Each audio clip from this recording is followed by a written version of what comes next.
Welcome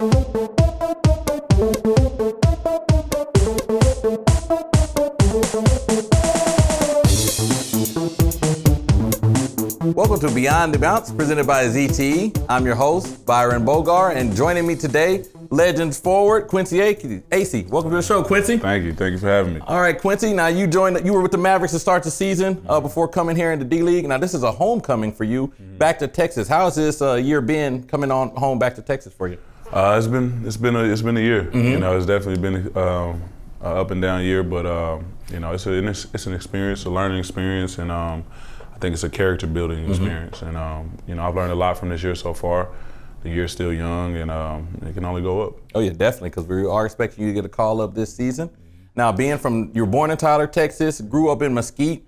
What hobbies do you have off the court? Are you a real down home Texas boy? Oh yes, you know, fishing, hunting, whatever it is, that's outdoors. You know, I'm doing it. So you know, me and my uncle, we do a lot of fishing and hunting together, and I'm trying to get my son more involved now. So okay, biggest fish you've caught? Ooh. It had to have been a catfish. Okay. Well, actually, I went deep sea fishing with my uncle last year, and I actually caught a stingray, cow nose, or cow head. So, yeah. Wow. And then biggest hunting? What was your biggest hunting experience? I just shot some ducks. Okay. Yeah, every time I didn't get too big into it. I went like 3 or 4 times, and you know, I didn't have luck. My uncle always got the luck. So. Okay. Well, thanks, Uncle, for teaching him all those skills. All right. Now, growing up in Texas, you were big into football. Didn't start playing basketball until your 10th grade year? Ninth grade year. I played football since I was 8 years old, and I played my freshman year of high school, and then that's when I first started playing basketball too. And the basketball coach kind of made me switch, choose a route. So I stuck with basketball. Was there a growth spurt that did that, or he just wanted to get you the athleticism out there on the court? Yeah, he just wanted me out there. I was about 6'3", so you know he needed some height, so he convinced me to stay. What position were you in football? Receiver and free safety. Okay, so if you stayed to football and you make it to the NFL, what position would you be? Would you translate to a tight end now, or would you want to play defense? I think I would have wanted to be on defense. I think I would have been defensive end. You know, I like to initiate the contact and receive it. So. Hit, not get hit. Now, Cowboy fan, I suppose. Dak or Romo? Dak or Romo? That's been a hot button topic this year. It is. I mean, we got to ride with Dak. You know, I mean, he's you know, got the team this far. You know, Romo's done a lot for the city, a lot for the organization. But you know, I mean, Dak, he's playing hot right now. I have to stick with the kid. I couldn't agree more. Now, you were a 4-star recruit coming out of high school.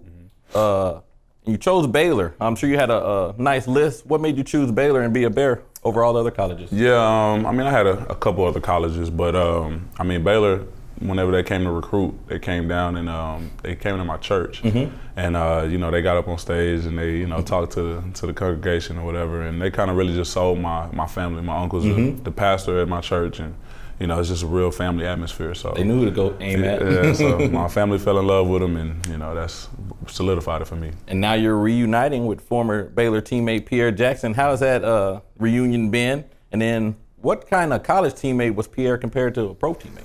Yeah, I mean, it's been great with Pierre. You know, to answer your second question, you know, he came in, transferred from junior college, and you know, he didn't really know what he was getting himself into. But you know, to see him now, like 5 years later, you know, he's a much improved professional. You know, his approach to the game is night and day, and you can tell that he really wants it. And you know, I got so much respect for Pierre, and you know, it's good playing with him because we know each other's game and we know each other's strong spots. So, you know, he gets me in good positions, and I get him open and get good shots. So, you know.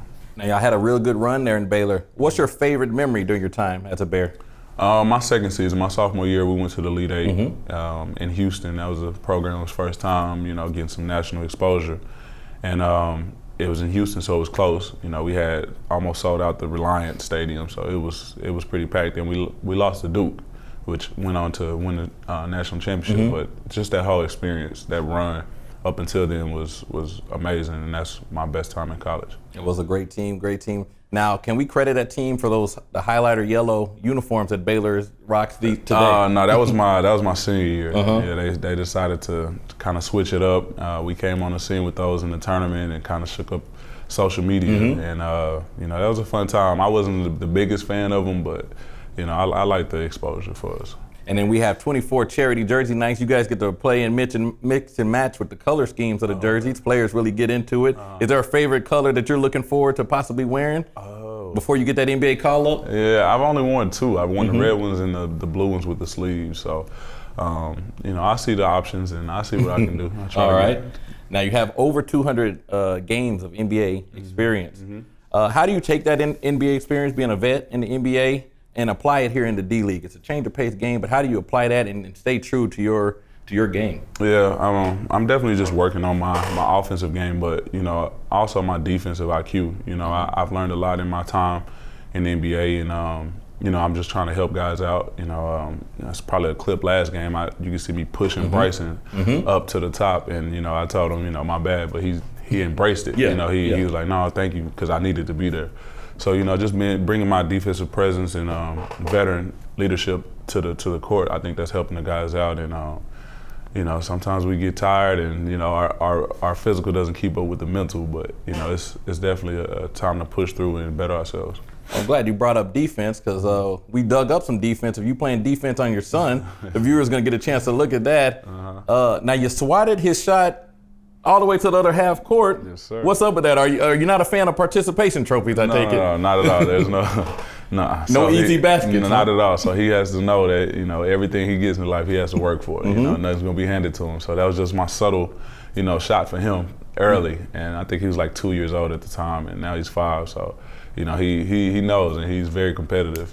So he's 5. Is he in basketball yet? Yes, he stays out in LA while I'm here, and he comes back and forth. But he has a Saturday league that he's in, and I got some videos of him being pretty dominant. So I told him, don't pass right now. You can learn how to pass later. So defense a little later, get that offensive game right, and then that defense will come. Get your offense right, and everything else will come after that. Does he know, like, hey, my dad's in the NBA, my dad's a professional basketball player? Is he starting to pick up on that a little bit more now? Today's kids know how to work, iPads and computers more than we do. So, he's a whiz with the iPad, and he knows how to spell my name. So he types it in and watches my highlights. And anytime he's out in public, if he has a chance, he'll say, "That's my dad is Quincy Acy." So, I always try to name drop him. Yeah, I always try to tell him, be more discreet. Just a little bit more. You can tell he's so proud of him. And his name's Austin, right? Austin, yeah. Where'd that come from? You went to Baylor. Is there a tie there? Did Texas shun you in recruiting, or no, nothing? They definitely did. I got my payback though when we played them. But I just like the name. I fell in love with the name, and it's ironic that Austin is a Texas city, but I just fell in love with the name. Okay, now before we get into small ball, what would you have to say to a youngster? Maybe he's back home. Maybe there's a kid in Tyler, Mesquite. You never know, dreaming of being an NBA player. What advice would you have out there to the youngsters of the world? Yeah, I would just say, I was in your guys' shoes myself. I wasn't the tallest. I wasn't the most athletic. I couldn't walk and chew gum. I didn't make the team in 7th or 8th grade, and when I made it in my freshman year, I was on B team at the end of the bench. So I just kept working, kept trying, and I fell in love with the game, and I applied myself every day. So if you really just want something, you got to work for it. It's not going to be handed to you. Now we're setting up small ball here. Before we get into small ball, I need to know your top 5. We've been asking all your teammates the top 5 NBA greats of all time. Would like to see how you match up with some of theirs. So what's your top 5? Top 5. Jordan, Kareem, Kobe. Okay, Kobe didn't make the last cut last time. Kobe, LeBron is there. He's got to be in there, huh? And maybe Magic. Maybe Magic. So who's on the fringe? There's always a fringe to that top 5. Who's on the fringe outside looking in? You can't. Bill Russell got like 11 rings, so that has to come into the conversation. But it's just because of that, I say he got 11 rings, so he has to be up for discussion. How do you react to people when they say certain players couldn't play in a different era? Do you believe that a lot of those guys and a lot of these guys like the LeBron James could play in that old school era compared to and then old school players playing in this era? And do you believe that you could hold your own in that old school era? Yeah, definitely. LeBron could play in any era. He's just a freak of nature, one of a kind talent.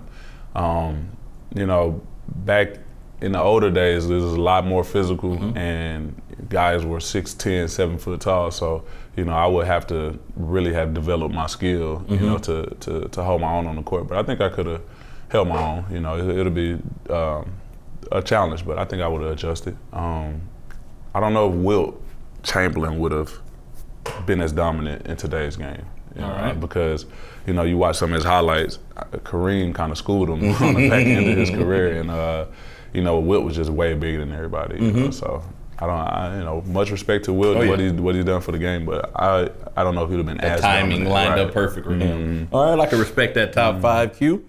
All right, it is time for small ball. We're gonna put 24 seconds here up on the clock. Alrighty. All right. Move this out of your way a little bit there. That's heavy. Go.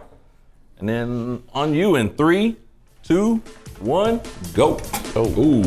Oh no, that was a defensive shot right there, Q. There it is, one for 2. He's back in the game. The high score this year is 5. It's all about getting that rebound and not turning the ball over. 2. That's 2 right there. Tied a couple of teammates with that one. Oh. There it is. You got 10 seconds, Q. Ooh, right off the rim. There it is, 3. Oh, you got wow. 5, 4, 3, 2, 1. Oh, and dunked it back. I'll count it. Well, Q, thanks for joining us today on Beyond the Bounce. Thank you. Thank you for joining us today on Beyond the Bounce, presented by ZTE. Until next time, see you later.